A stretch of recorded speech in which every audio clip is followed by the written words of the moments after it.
Sarah's all right, but her mum talks to me as if she feels sorry for me, and she keeps on about me going to school. I'd rather go to Jane and Donald's and see what you're going to paint, Mum." She felt angry tears threatening. "It's not fair. I want to go to St. Ives." "Millie, love, you sound just like a toddler, not a child of 14, said Nanette, reaching for her cigarettes on the dresser. "Life isn't fair. It's tough. I know that as much as anyone." As she stretched up for her matches, as if to emphasize her words, her sleeve fell back, showing an old, deep scar on the pale skin of her forearm. "If you don't want to go to Sarah's, you can stay here and amuse yourself, just so me and Dad can have a precious day together." "But you have lots of days together. Are they more precious if I'm not there? It's as if you don't want me. As if you prefer me not to be here. I bet you wish I'd never been born." "And now you're being silly," said Harry. "Where did you learn to put on the drama? From your mother, I bet?" He turned to wink at Nanette to show he was trying to jolly Millie out of her mood. "Don't be mean," said Nanette, giving his arm a gentle slap as she passed him. "Right, I'm going to get ready." She left, trailing cigarette smoke and leaving the kitchen door open. "And I'm going to gather my painting things.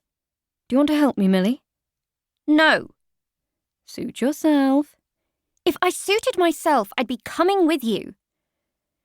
"Darling, it's not all about you all the time," said Harry, and he headed off to look out some paints and canvases from the big light room where he and Nanette worked.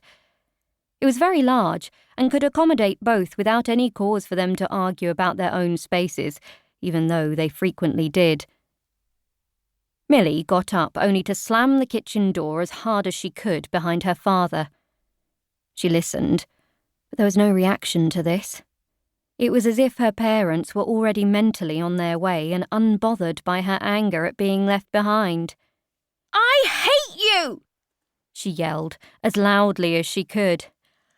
"I wish you were dead!" The sound of the car engine faded. They were gone, with hugs and kisses, as if they minded that she was not going too, as if they hadn't excluded her on purpose. "Millie, love, you have a lovely day. Maybe go and see Max if you don't want to go to Sarah's," Nanette had said with a big smile as she arranged her coat around her in the passenger seat. Her dark curls were tied back with a jolly red and white spotted scarf, the red the exact same shade as her lipstick. She looked gorgeous. "We'll see you later." "Yes, yes, off you go," Millie had snapped. "And don't hurry back," she'd added viciously.